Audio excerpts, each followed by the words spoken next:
اعوذ باللہ من الشیطان الرجیم بسم اللہ الرحمن الرحیم لا حول ولا قوة الا باللہ العلی العظیم۔ امام حسین علیہ السلام 4 عالمی چینل کربلا مقدسہ کے آن لائن ٹرانسمیشن پروگرام معرفت منتظر عجل اللہ تعالی فرجہ الشریف کے عنوان سے آپ کے خدمت میں حاضر ہیں، اور ہمارے جتنی بھی نشریات ہے اس کو آپ ملاحظہ کر سکتے ہیں جادو ٹی وی، روکو T V, Amazon fire T V اور ایپل ٹی وی کے ذریعے سے۔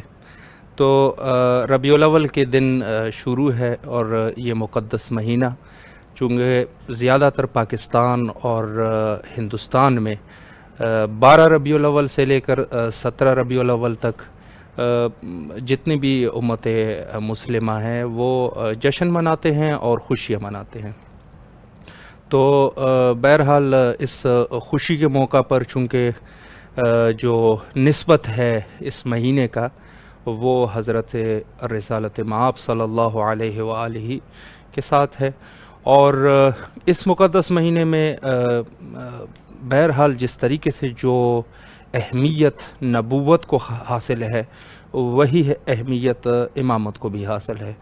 چونکہ روایات کو اگر ملاحظہ کیا جائے تو روایات میں یہی ملتا ہے کہ جس نے خاتم نبوت کا انکار کر دیا گویا کہ اس نے 1,24,000 پیغمبروں کا انکار کر دیا، اور پھر فرمایا کہ جس نے حضرت بقیت اللہ الاعظم امام زمانہ علیہ السلام کا انکار کر دیا گویا اس شخص کی مثال ایسی ہے جیسے اس نے تمام انبیاء کو تو قبول کر لیا ہو لیکن حضرت رسالت مآب کے نبوت کا منکر ہو۔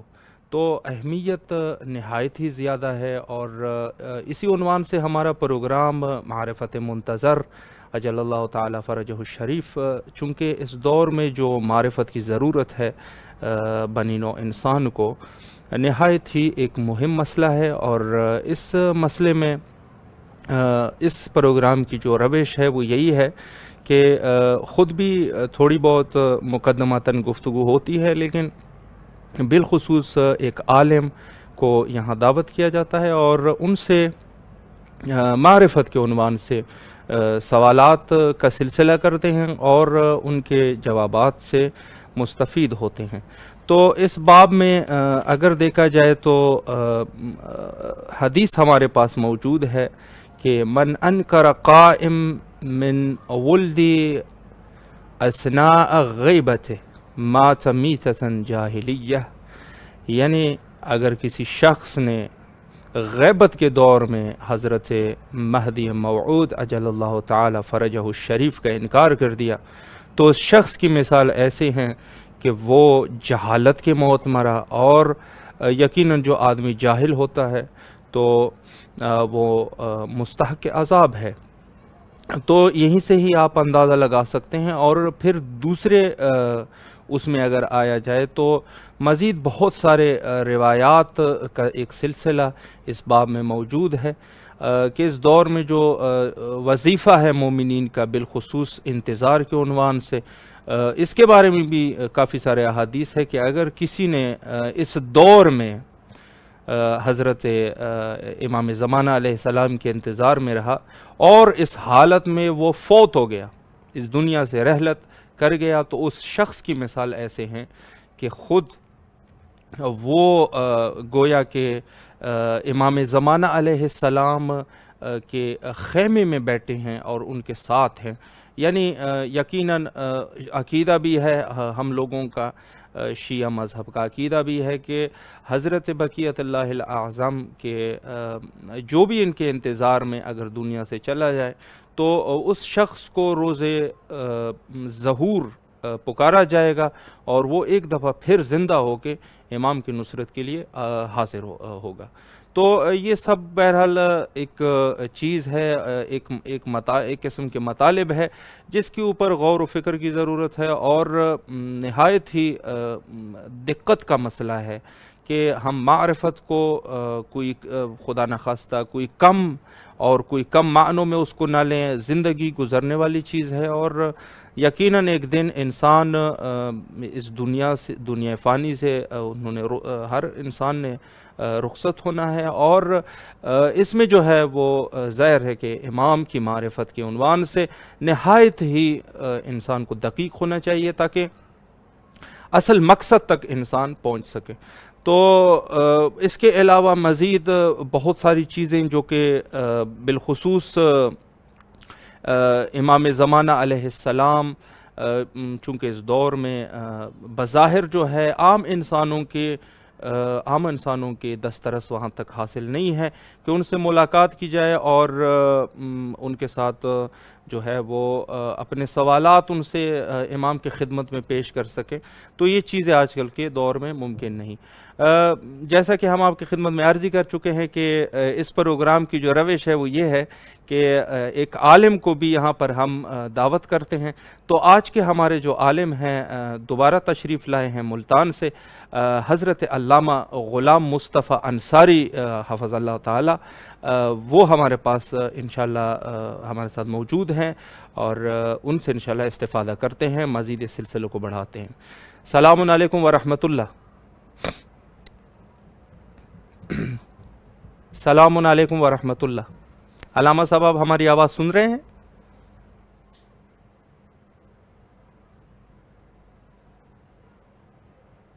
السلام علیکم ورحمۃ اللہ. علیکم السلام ورحمۃ اللہ وبرکاتہ. خیر خیریت سے انشاءاللہ؟ جی الحمدللہ. مولا کو سلامت رکھے. سب سے پہلے تو امام حسین میڈیا گروپ کے جتنی بھی اراکین ہیں وہ آپ کے شکر گزار ہے کہ آپ دوبارہ تشریف لائے اور اپنے قیمتی لمحات میں سے یہ قیمتی وقت آپ نے مومنین کے نظر کر دیا. تو مولا آپ کو سلامت رکھے. اور سلام. جی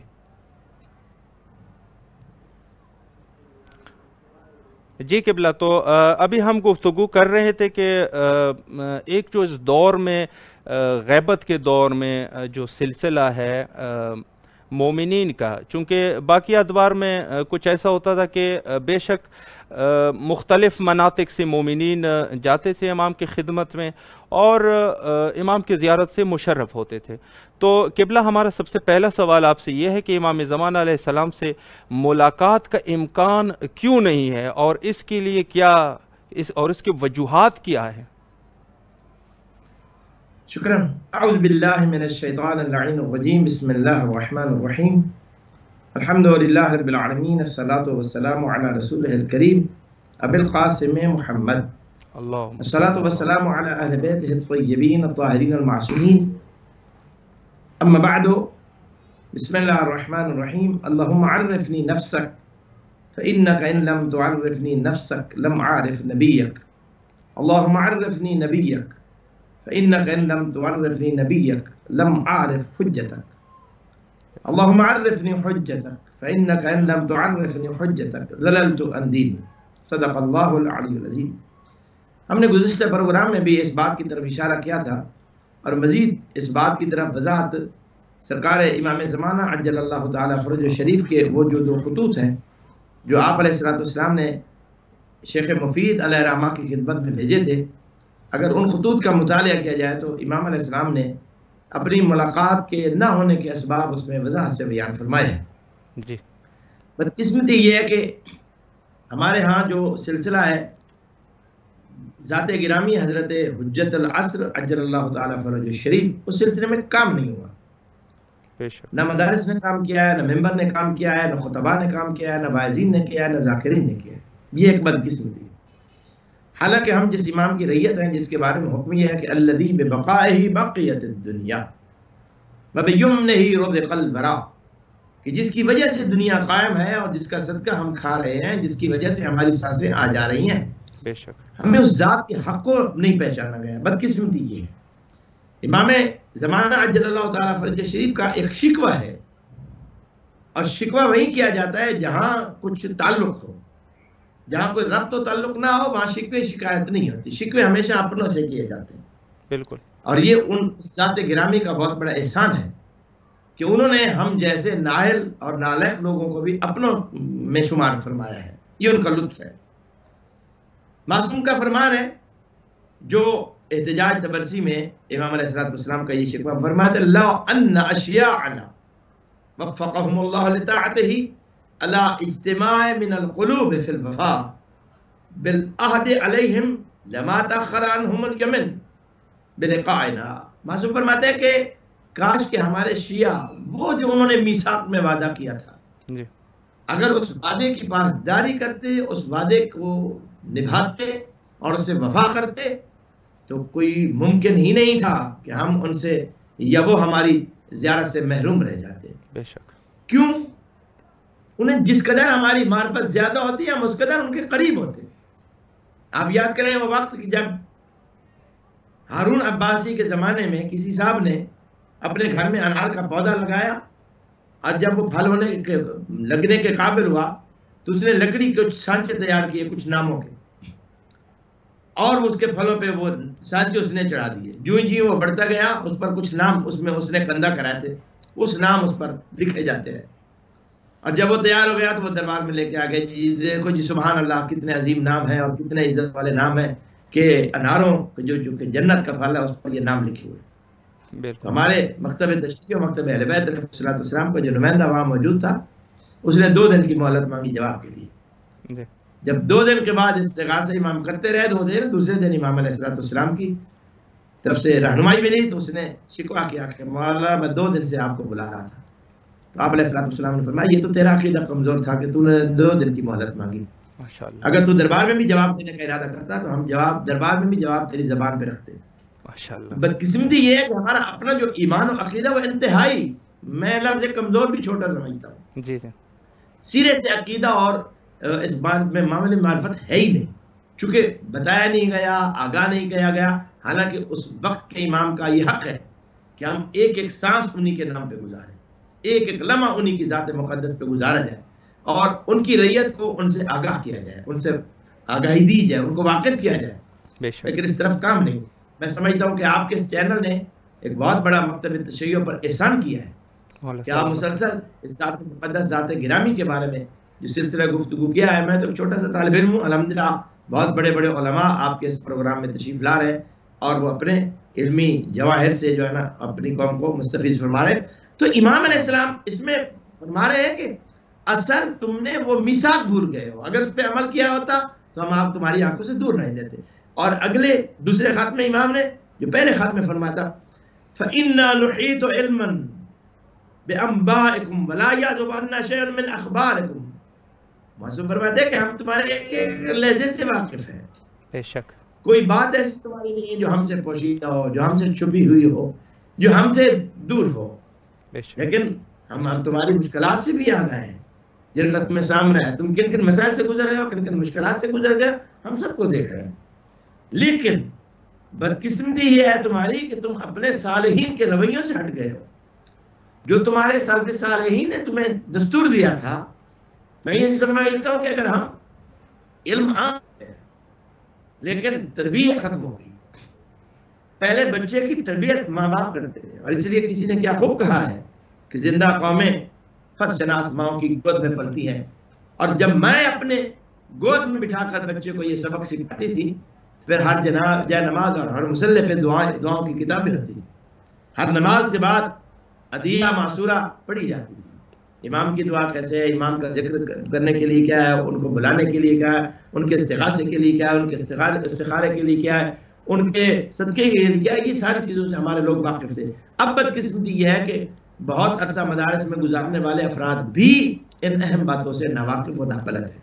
بے شک.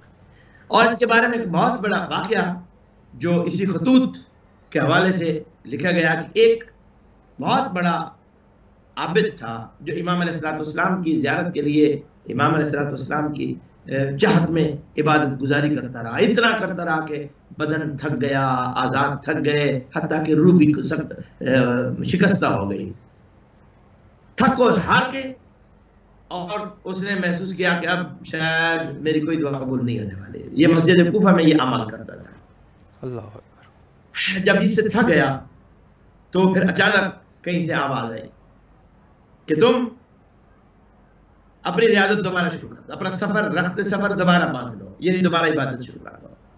تو اس نے پھر مسجد کوفہ میں 40 روز تک سلسلہ عبادت شروع کیا. اللہ اکبر. اور جب عبادت 40 دن اس کے مکمل ہو گئے تو پھر اس کو آواز آئی کہ تم جاؤ کوفہ کے بازار میں جو لوہاروں کا بازار ہے، اور وہاں پر ایک بوڑھا تالا بنانے والا ہے، اس کے پاس آ جاؤ. یہ چلتا ہوا جب وہاں پہنچا تو دیکھا ایک بہت بڑی نورانی شخصیت وہاں پر موجود ہے. اور آپ نے فرمایا کہ تم نے دیکھتے رہنے کے ایک ضعیفہ آتی ہے، ایک تالا خراب تالا، اور اس بوڑھے سے کہتی ہے کہ میں اسے 3 دینار میں بیچنا چاہتی ہوں. تو اس نے کہا نہیں، یہ تو 10 دینار کا ہے اور میں تم سے 7 دینار میں خریدنا چاہتا ہوں. بڑھیا نے محسوس کیا کہ شاید یہ مجھ سے مذاق کر رہا ہے. اس نے کہا نہیں، 2 دینار اس کی مرمت کی قیمت ہے، 7 دینار میں تمہیں اس لیے دے رہا ہوں کہ 1 دینار میں اپنا نفع رکھنا چاہتا ہوں، اور یہ 10 دینار میں فروخت کر لوں گا. گویا 2 دینار مرمت کے، 1 دینار میرے نفع کا، 3 اور 7 میں تجھے دیتا ہوں. خیر اس نے ہاتھ بڑھایا تو اس نے لے لیا اور اسے دینار دے دی. جب وہ لے کر چلی گئی، امام عصر علیہ السلام عجل اللہ تعالیٰ فرج الشریف نے اس عابد سے کہا کہ زیادہ مسلم بچانے سے کچھ نہیں ملتا، اس جیسے بن جاؤ، پھر ہماری ملاقات کے لیے تم زحمت نہیں اٹھاؤ گے، تم جہاں بھی ہوگے ہم تیری ملاقات کے لیے خود آئیں گے. اللہ اکبر. تو گویا ہمیں معاملات کے بارے میں، معاشرت کے بارے میں امام علیہ السلام نے یہاں متوجہ فرمایا کہ یعنی اپنی اصلاح اعمال کرو. اگر ہماری ملاقات کے خواہش مند ہو، اس لیے فرمایا لا تنظروا الى صومهم والى صلاتهم فانظروا الى معاملاتهم، کہ لوگوں کی نمازیں، لوگوں کے روزے، لوگوں کی یہ مصلے اور عبادات کی طرف دیکھنے کی ضرورت نہیں ہے، معاملات کو زیادہ تر دیکھنے کی ضرورت ہے. تو بدقسمتی یہ ہے کہ ہم معاملات میں پست ہو چکے ہیں، پیچھے چل گئے ہیں، پسماندہ زمانوں کی طرف ہمیں دھکیل دیا گیا ہے. تو ہمیں اپنے معاملات کو اپنے اعمال پر نگاہ کرنی چاہیے. حاسبوا قبل ان تحاسبوا، ہمیں اپنا محاسبہ کرنا چاہیے. اور میں یقین سے کہہ سکتا ہوں کہ ہم بھلے کتنے گناہگار کیوں نہیں، اگر ہم نے اپنی نساسوں کو امام علیہ السلام کے ساتھ جوڑ دیا، مربوط کر دیا، تو کوئی وجہ نہیں ہے کہ ہم امام علیہ السلام کی رہنمائی سے، ان کے لطف اور کرم سے محروم ہو سکیں. تو اصل میں ہمیں اس بات کی طرف توجہ دینی چاہیے. اور معصومین علیہ السلام نے بہت سارے مقامات پر انہی باتوں کی طرف متوجہ فرمایا ہے. فرمایا شیعتنا اشباعنا، ہمارے شیعہ ہماری عکس ہیں، ہماری کاپی ہے. تو میں بس سوال کرتا ہوں اپنے حاضرین اور ناظرین سے کہ ہر آدمی اپنے آپ کو خود دیکھے اور خود فیصلہ کرے کہ جب امام علیہ السلام فرما رہے ہیں کہ ہمارے شیعہ ہمارا عکس ہے، تو کیا عکس میں کچھ ایسی کوئی چیز موجود ہے کہ جو امام جیسی ہو؟ اور اگر ایسا نہیں ہے ہمیں فکر کرنی چاہیے، اور اگر ایسا ہے تو ہمیں شکر کرنا چاہیے اور مزید اپنے آپ میں اس تبدیلی پیدا کرنی چاہیے تاکہ عکس کے عین مطابق ہم ہو جائیں. بے شک یہ اپنی محاسبہ نفس ہے، خود احتسابی ہے، ہم نے اس کو بالکل ترک کر دیا. اور نہایت معذرت کے ساتھ میں عوام کی سے تو شکوہ کرتا ہی نہیں. بدقسمتی یہ ہے کہ ہم جو صاحبان علم ہیں، جو اپنے آپ کو طبقہ علماء میں شمار کرتے ہیں، حالانکہ ہم علماء اولیاء نہیں ہیں، علماء صرف آل محمد ہیں، ہم تو طلباء ہی ہیں، چاہے جس درجے میں ہوں، جس مرحلے میں ہوں، ہم طالب علم ہی ہیں. چونکہ طالب علم محض سے لا تک ہے، لہذا ہر بندہ طالب علم ہے.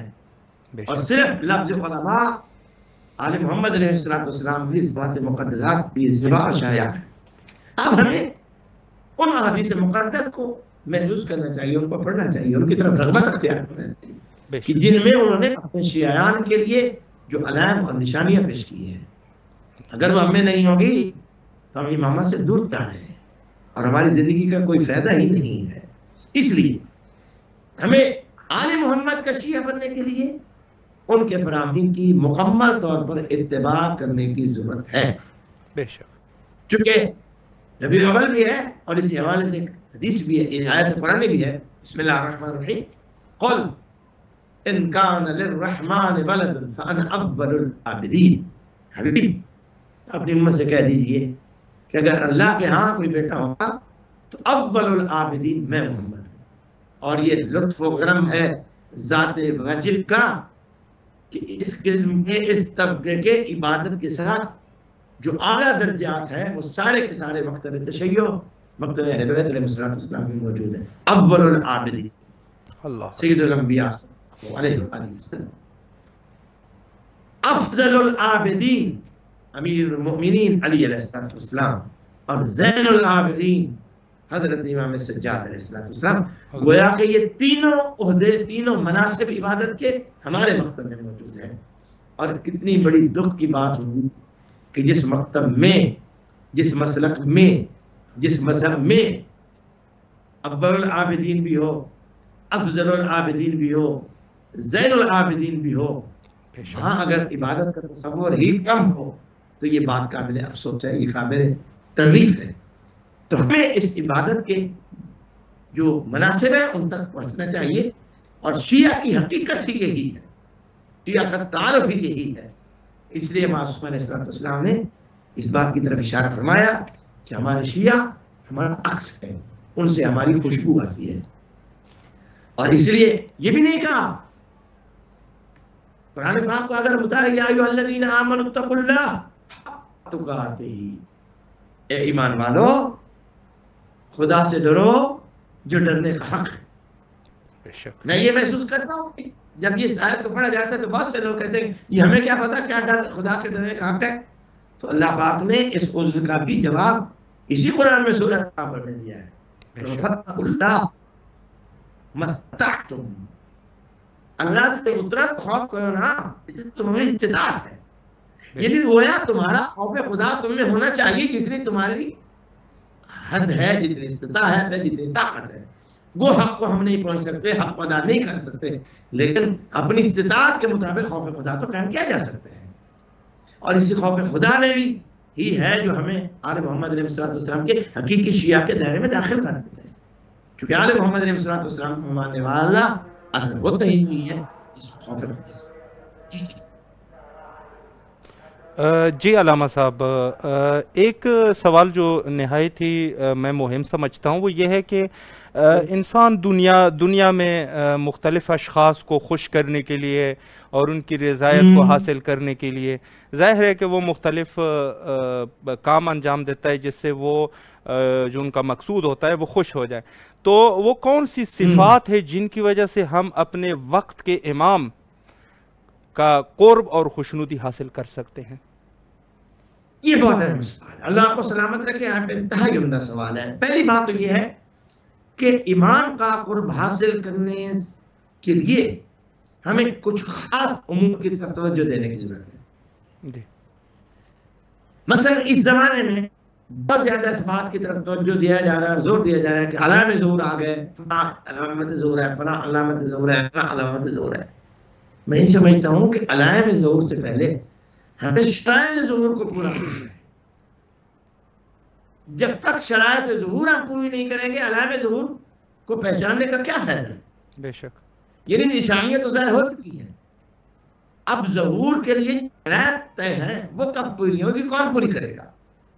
تو میں بھی سمجھتا ہوں کہ ہمیں علائم ظہور سے پہلے شرائط ظہور پر زور دینا چاہیے اور اپنی عام کو اس سے آگاہ کرنا چاہیے. کیوں؟ چونکہ ہم جب شرائط کے برخلاف چل رہے ہیں، ہمارا پورا نظام ہی اس کے خلاف چل رہا ہے. آج امام کی یہ ظہور کی نشانی پوری ہو گئی، یہ ظہور کی نشانی پوری ہو گئی، وہ ظہور کی نشانی پوری ہو گئی. ارے میاں پوری تو نشانیاں ہو رہی ہیں اور ہمارے ہر شب جمعہ اعمال بھی امام کی بارگاہ میں پیش ہو رہے ہیں. تو جو ہم ہیں کیا ان شرائط کو پورا کریں؟ نہیں کر رہے. تو امام علیہ السلام کے تو ہم سے شکوے روز بروز بڑھتے ہی جا رہے ہیں. اور میں نے گزشتہ دنوں ایام اضحیٰ میں بھی اس بات کی طرف اشارہ کیا تھا. اتفاق سے میری مجلس میں بہت سارے علماء بھی موجود تھے، تو میں نے کہا کہ ان شرائط ظہور پر سب سے پہلے علماء کو توجہ دینے کی ضرورت ہے. کیونکہ ہم اپنے اوپر اگر ان چیزوں کو لاگو نہیں کریں گے تو ہم عوام کو کبھی بھی کسی امر کے لیے کہہ نہیں سکتے. اور اس کے لیے قرآن نے بھی کہا لما تقولون ما لا تفعلون، تم دوسروں کو کیوں کہتے ہو جو تم خود ہی نہیں کرتے ہو. ہمیں پہلے بذات خود بطور مثال خود عمل کر کے دکھانا ہوگا. جب تک ہمیں پتہ نہ چلے کہ شرائط ظہور کیا ہے اور علامت میں اور شرائط میں فرق کیا ہے. میں یہ سمجھتا ہوں کہ اس سلسلے میں سید شہید باقر صدر علی اللہ مقامہ کی کتاب الغیبۃ الکبریٰ اگر اس کا مطالعہ کیا جائے تو اس میں بہت انتہائی مفید گفتگو خدا ان کے درجات میں بلند اضافہ فرمائے. انہیں بہت ساری اہم گفتگو فرمائی. اور شرائط ایک لحاظ سے تو ایک ہی جیسی ہیں، علم بھی اور شرائط بھی، لیکن ان شرائط کا علم سے پہلے پورا ہونا ضروری ہے. بے شک چونکہ وہ مشروط ہے ایک دوسرے کے ساتھ. یہ شرط پوری ہوگی تو یہ علامت پوری ہوگی، یہ شرط پوری نشانی ہوگی. تو گویا جن مقاصد کے لیے امام علیہ السلام کا ظہور مؤخر ہوتا جا رہا ہے ان کو پورا کرنے کی ضرورت ہے. اب اگر ظہور ہو بھی جائے تو علامت اور شرائط کو کیا کہا جائے کہ یہ شرط پوری ہوگی تو امام کا ظہور ہوگا، یہ شرط پوری ہوگی تو امام کی ضرورت ہو جائے. اب ہمیں اس بات کی طرف توجہ دینے کی ضرورت ہے اور اپنی عوام کو، مومنین کرام کو اس نقطے کو واضح کرنے کی ضرورت ہے کہ ہمیں شرائط ظہور سے پہلے واقفیت حاصل ہونی چاہیے. اور انشاءاللہ العزیز ہم کوشش کریں گے کہ اس بات پر بھی وضاحت سے جواب دیا جائے کہ وہ شرائط ظہور ہے کیا، علامات میں اور شرائط میں فرق کیا ہے. جب تک یہ فرق نہیں ہوگا اس وقت تک آگاہی نہیں ہوگی. جناب جی قبلہ، یہی سوال میں اتفاقاً پوچھنا چاہ رہا تھا کہ در حقیقت یہ شاید یہ مسئلہ تھوڑا سا مبہم رہے کہ یہ شرائط ظہور اور علامت ظہور میں ان دونوں میں کیا فرق ہے. کوئی ایسی عام سی زبان میں آپ اگر توضیح دے دیں تاکہ مومنین بہتر طریقے سے سمجھ جائیں.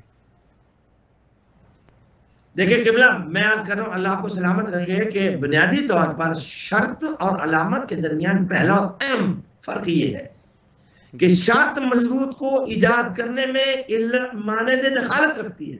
جی، جس سے کسی چیز کو جلانے کے لیے صرف آگ کا ہونا کافی نہیں ہے، جی بے شک، بلکہ جسے جلایا جا رہا ہے اسے آپ کے قریب کرنا بھی ضروری ہے. جی، آپ آگ کو جلا کر رکھ دیں اور جس کو جلانا ہے اس کو ساتھ دور رکھ دیں تو کیا آگ اسے جلا دے گی؟ نہیں ہوگا ایسا. یعنی اس کو آپ کے قریب لے جانا بھی ضروری ہے تاکہ وہ اس کو چھپ کر جلا سکے. اسی سے معلوم ہوتا ہے کہ کسی چیز کے جلنے کے لیے ضروری ہے کہ وہ اس کے قریب بھی ہو بے شک، اور اس میں جلانے کی صلاحیت بھی ہو. اور اگر صلاحیت ہے اور چیز قریب نہیں ہے تو صلاحیت کے باوجود وہ اسے جلا تو نہیں رہی تو کیا اس کا مطلب پورا نہیں ہو. اسی طرح ظہور کی شرط کے بغیر اس کا واقع ہونا انتہائی محال بلکہ مستحیل ہے، ناممکن ہے. ظہور ہو ہی سکتا جب تک اس کی شرط نہ ہو. بے شک، جبکہ علامات میں کسی شرط کو وجود میں لانے کے لیے بطور ہوتا ہے. ماض شے کا واقع ہو جانا یہ کافی نہیں ہے. جیسے کسی دور سے مقامات سے آپ کو اٹھتا ہوا دھواں نظر آتا ہے، حالانکہ دھواں اس بات کی طرف اشارہ تو کرتا ہے کہ یہاں کوئی آگ جل رہی ہے، لیکن واضح رہے کہ یہ بات صرف علامت کے طور پہ ہے، بات کو واضح کرنے کے لیے ہے. اس کا یہ مطلب نہیں ہے خدا نہ خاصہ کہ امام کا ظہور ہو گیا تو تب یہ علامت ظاہر ہوں گی. نہیں بابا، بے شک، آپ یہ کہہ دینا کافی نہیں ہے کہ یہ علامت نشانی آ گئی ہے کہ لہذا امام کا ظہور ہونے والا ہے. نہ بابا نہ، جب تک اس کی شرائط مکمل نہیں ہوگی اسی طرح یہ ضرور نہیں. حضرت امام جعفر صادق علیہ السلام سے کسی نے پوچھا حضرت رسول حجت ہے خدا کے ظہور کی کوئی ایسی نشانی بتا دیں، کوئی ایسی نشانی کہ جس سے ہمیں پتہ چل جائے کہ اب ظہور قریب ہو گیا. اللہ اکبر. تو امام صادق علیہ السلام نے فرمایا آپ کو اس بات کا اندازہ ہے کہ اگر کوئی ریوڑ جنگل میں موجود ہو اور شام ہو جائے اور اس ریوڑ سے ایک بکری یا بھیڑ الگ ہو جائے اور باقی ریوڑ چلا جائے اور اس جنگل میں اس بھیڑ بکری کی کیا حالت ہوتی ہے؟ یا بہت اہم مسئلہ ہے. تو امام علیہ السلام نے جب سوال کیا تو اس نے کہا فرزند رسول اس کی حالت تو نہیں ہے ایک جنگل میں جب اس کا تمام ریوڑ اس سے الگ ہو جائے تو اس کا منہ کھلا ہوا آتا ہے، کبھی منہ پھاڑ کے اس طرف روتی ہے چیختی ہے بابا کرتی ہے، کبھی اس طرف کبھی اس طرف. امام علیہ السلام فرماتے ہیں کہ جب تک ہر ماننے والے کی حجت خدا کو بلانے کے لیے یہی حالت نہیں ہوگی اس وقت حجت خدا دور نہیں فرمائیں گے. ہاں شرط تو یہ نا ہمیں بھی تو یہاں سے تڑپ ہونا کہ امام تشریف لے آئے. ہر بندہ اپنا حساب کر کے خود بتائے نا وہ کتنی شدت سے امام کو بلا رہا ہے. بے شک. اور پھر جس کو بلایا جا رہا ہے کیا اس کے لیے ہم نے کوئی بندوبست بھی کیا ہوا ہے یا نہیں کیا ہوا، بے شک. کوئی اہتمام بھی کیا ہوا ہے یا نہیں کیا ہوا. اور یہ مثال علماء میں مشہور ہے کہ امام عالم دین حجت خدا جل اللہ تعالیٰ فرج شریف کے لیے استغاثہ پڑھتے تھے اور ایک شخص دروازے پہ دفتر بھاگ ہو جاتا ہے. باہر جاتے ہیں کون؟ حجت خدا. والا ایک منٹ رکیے میں آتا ہوں. چونکہ انتظام ہی نہیں کیا امام کو بلا تو رہے انتظام ہی نہیں کیا. جب میزبان مہمان کے بلانے کا انتظام بلانے سے پہلے میزبان کے آنے کا انتظام کرتا ہے تو جب مہمان آتا ہے تو اس کے لیے مشکل نہیں ہوتی کہ اسے روکا جائے یا انتظار کیا جائے. وہ جہاں جو ہی تشریف لاتا ہے اسے اس کی مسرت پہ بٹھا دیا جاتا ہے چونکہ پہلے سے انتظار ہو چکا ہے. کیا ہم نے اپنے گھروں میں اپنے مسکن میں امام اصل علیہ السلام عجل اللہ تعالیٰ فرج شریف کے لیے کوئی ایسی مسرت بچھائی ہوئی ہے، کوئی ایسا بستر لگایا ہوا ہے، کوئی ایسی کرسی کا انتظام کیا ہوا ہے، کوئی ایسے بستر اور برتن کا انتظام کیا ہوا ہے جو حجت خدا کی بارگاہ میں پیش کریں گے؟ نہیں ہے. ہم نے کوئی جگہ مختص نہیں کی جائے خان کے لیے. اور وہ کہتے ہیں جب میں باہر گیا ایک جگہ تیار کر کے دیکھا تو امام آگے چل چکے تھے. آگے بھی یہی صورت ہے، جس دروازے پہ جاتے تھے اسی وہی کہتے تھے مولا ایک منٹ رکیے میں آ رہا ہوں. اب میری دیکھتی آنکھوں امام کئی دروازوں پہ گئے اور سب سے یہی جواب آیا. اس وقت امام علیہ السلام نے ایسی چیخ نکلی زمین و آسمان میں زلزلہ آ گیا. اور امام نے روک کے فرمایا جب میرے بلانے کے لیے جب میرے بٹھانے کے لیے تم نے بندوبستی نہیں کیا تو مجھے ہر روز آواز کیوں دی جاتی ہے، مجھے بلایا کیوں جاتا ہے. ایسا نہیں کرنا ہمیں اپنے گھر میں. اس لیے میں ان گھروں کو روز دعا کرتا ہوں جنہوں نے اپنے گھر میں عزا خانے کے لیے کمرہ مختص کیا ہوا ہے. اس عزا خانے میں انہوں نے حجت خدا اللہ تعالیٰ فرج شریف کے لیے ایک مسرت بچھائی ہوئی ہے تاکہ امام جب بھی آئے یہاں تک. میں یہ سمجھتا ہوں کہ جب ہم تمام شیعیان کرام محبان آل محمد علیہ السلام اپنے گھروں کا نظام اس طرح بدل دیں گے اور اپنے آنے والے مہمان جس سے بڑا مہمان خدا نے خلق بھی نہیں فرمایا اتنی بڑی حجت خدا کہ جس کی انتظار میں بہت بڑی حجت ابھی بھی انتظار میں بیٹھی ہوئی خدا خود ہی منتظر ہے جس کا، تو ہمیں اس کے لیے اپنے پاس بندوبست کرنا چاہیے. ہاں اس لیے شرائط پوری ہوگی تو علائم پوری ہوگی. ہاں میرے عزیز نگران اس لیے اس میں علامات کے کام اہم ہونے کے اسباب کچھ ایسے ہیں کہ وہ علامات ہمارے لیے اہم کیوں نہیں ہو رہی، اس کی وجوہات ہیں. مثلا یہ روایات میں ظہور کی علامات ذکر کی گئی ہیں وہ ضعیف ہیں اور اگر انہیں اس اعتبار سے قبول کیا جا سکتا ہے وہ ایک دوسرے کی تائید کرتی ہیں.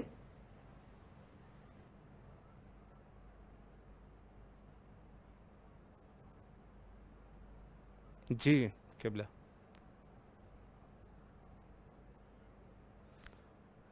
غالباً جو وہ ہے شاید ہمارا رابطہ جو ہے وہ منقطع ہو چکا ہے اور کوشش کرتے ہیں کہ انشاءاللہ العزیز ان سے دوبارہ رابطہ برقرار ہو جائے. اور آپ کی آ رہی ہے؟ جی جی جی علامہ صاحب بسم اللہ. ہاں مجھے آپ کی آواز آ رہی ہے. جی جی بسم اللہ ادامہ دے دیجیے. اسی لیے علماء فرماتے ہیں کہ یہ روایات اس قابل ہیں کہ انہیں بہت سے واقعات پر منطبق کیا جا سکتا ہے. جیسے ظہور کی ایک علامت سید حسنی کو شہید کیا جانا بتایا جاتا ہے. جی جی امام حسن علیہ السلام کی اولاد میں سے بہت سو نے امی اور عباسی دور میں حکومت میں باطل کے خلاف قیام کیا اور درجہ شہادت پر فائز بھی ہو گئے اور ان کے علاوہ بھی بہت سے حسنی سادات کو شہید کیا گیا. لہذا اس علامت کو ان سیاحزادوں میں سے کسی خاص شان کے حامل کی شان پر منتخب کیا جا سکتا ہے. یا ظہور کی ایک علامت یہ بھی بیان کی جاتی ہے کہ امام کا ظہور اس وقت ہوگا جب ترک عراق میں بین النہرین جزیرہ میں پڑاؤ ڈالیں گے. تو اس تاریخ میں کئی بار ہو چکا ہے، بالخصوص جب دولت عثمانیہ کا خاتمہ ہوا انہوں نے اس وقت بھی وہاں پر قیام کیا تھا. اسی طرح مسجد سے کالے جھنڈوں کا بلند ہونا تاریخ میں کئی بار دیکھا جا چکا ہے. تو علامات ہمارے اختیار میں نہیں ہے، جبکہ شرائط جن میں سب سے بنیادی شرط خود امام کے ظہور کے لیے آمادہ کرنا ہمارے اختیار میں ہے. بے شک. یعنی ہم نے خود کو امام کے ظہور کے لیے آمادہ کیا یا نہیں کیا؟ ہم شرائط کا انتظار کر رہے ہیں. کیا اس شرط پر ہم پورے اترے یا نہیں اترے؟ ہم نے خود کو آمادہ کیا ہوا یا نہیں کیا؟ یہ اپنے آپ سے ہم نے حساب دینا ہے کہ کیا میں غلام مصطفیٰ انصاری بحیثیت ایک طالب علم کے حجت خدا عجل اللہ تعالیٰ فرج الشریف کے ظہور کے لیے اپنے آپ کو آمادہ کر چکا ہوں یا نہیں؟ اگر میں آمادہ تیار تو پھر ظہور جس وقت بھی ہو جائے میرے لیے مشکل نہیں ہے. اور اگر میں آمادہ تیار نہیں ہوں تو پھر یہ دعا اچھی میں نہیں دارا، یہ کس لیے میں دعائیں مانگ رہا ہوں؟ اللہم قل لولی کا اللہم اجعل علی ظہور کیوں کہہ رہا ہوں؟ اس کا مطلب ہے میں خود کے ساتھ دھوکہ دار ہوں، بے شک خود سے غلطی کہہ رہا ہوں. تو ہمیں خود کو آمادہ کرنا پہلی شرط یہ ہے. اور کون سی چیز ہماری اہم اور واجب ہے؟ ایمان، تقوی، اخلاص، عمل صالح. یہ ظہور امام سے پہلے ان چیزوں کا ہم میں ہونا ضروری ہے. یہ شرائط ہے ظہور کی. بے شک. کہ ظہور کی شرائط میں سے یہ شرائط ہے کہ امام کے ظہور کو وہی دیکھا جائے جو امام کے اعلیٰ درجے پہ فائد ہوگا، جو تقوی اخلاص سے عمل کے اعلیٰ درجے پہ فائد ہوگا، بے شک. جو صالح مومنین میں شامل ہو جائے گا. اگر یہ ہم میں موجود نہ ہو تو علامات کے پورے ہونے سے کیا ہوتا ہے؟ بلکہ ہمیں تو امام علیہ السلام کے ظہور سے بھی کوئی فائدہ نہیں ہوگا، چونکہ ہم میں امام کے ظہور کے لیے جو تیاری کی شرائط ہوئی تھی وہ تو ہمیں ہے ہی نہیں. تو ایسے تو کئی لوگ ایسے دنیا میں موجود ہیں. ہمیں خصوصیت بطور تشیع کے اپنے آپ میں وہ شرائط کو آمادہ کرنے کی ضرورت ہے جو امام علیہ السلام کے ظہور سے پہلے ہم میں ہونی چاہیے. اس لیے اگر ہم نے ایسا نہ کیا ہم اپنے امام علیہ السلام کے ساتھ ان کی معیت میں نہ تو کسی ظلم کے خلاف کوئی ساتھ دے سکیں گے، نہ تو ان کے ظہور سے درآمد ہو سکیں گے، اور نہ ہی کسی طریقے سے اس رتبے پر اس مرتبے پر پہنچ سکیں گے اس مرتبے کے مومن عزادار شیعہ کی امام کو ضرورت ہے. اگر ہمیں اپنے آپ کو اس دائرے میں داخل کرنا ہے، وہاں تک خود کو پہنچانا ہے، تو یاد رکھیے پھر ہم نے اپنے آپ میں اپنے وجود میں وہ چیزیں لانی اور ان کو ڈھالنا ہوگا جو امام کے ظہور کی شرائط کے لیے مخصوص کی گئی ہے کہ ہمارے شیعہ کے لیے کیا کیا ہونا ضروری ہے. اس لیے صورت دیگر ہمارا زندگی فضول ہے، کوئی فائدہ نہیں. اچھی بات یہی ہے کہ ہم اس وقت کے لیے پہلے سے تیار ہوں. اور میں یہ سمجھتا ہوں کہ ہمیں علماء کرام سے میری صدا ہے جہاں تک بھی آواز آ رہی ہے کہ بدقسمتی یہ ہے کہ جو کام ہمارے کرنے والا تھا ہم نے اس کو نہیں انجام دیا. اس سلسلے میں ہمارے علماء مدارس نے کوئی خاطر خواہ کام نہیں کیا، اور ہمارے مقابلے میں مولانا طارق میر صاحب یہ کام جیت چکے ہیں کہ ہر دروازے پر جا کر پیغام اہل بیت، پیغام انتظار امام زمانہ عجل اللہ تعالیٰ فرج الشریف، یہ ہماری ڈیوٹی تھی کہ ہم نے لوگوں کو آگاہ کرنا تھا کہ جس کے لیے قیامت رکی ہوئی ہے اس کا انتظار کیسے کیا جاتا ہے، اس کے لیے اپنے آپ کو آمادہ و تیار کیسے کیا جاتا ہے. میں سمجھتا ہوں اب بھی وقت ہے ہمیں، اگر ہم بھی اب بھی سمجھ جائیں تو میں ہمارے مدارس کی خدمت میں بزرگوں کی استدعا کروں گا کہ وہ ایسے پروگرام مرتب کریں جن میں علماء اور طلباء کو اس کی تربیت دی جائے. پہلے ان کو بھی بتاؤ کہ ہم ڈیوٹی اور ذمہ داری ہے.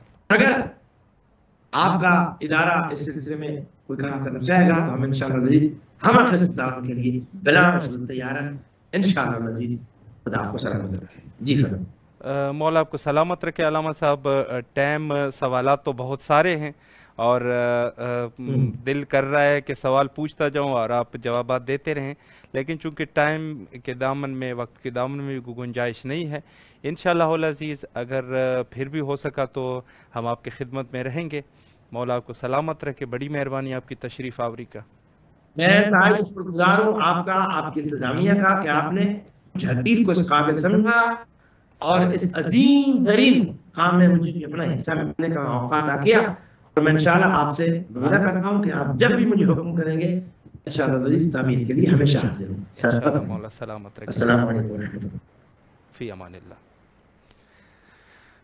جی یہ تھے ہمارے پاس ہمارے ساتھ عالم بزرگوار حضرت علامہ غلام مصطفیٰ انصاری صاحب ملتان سے۔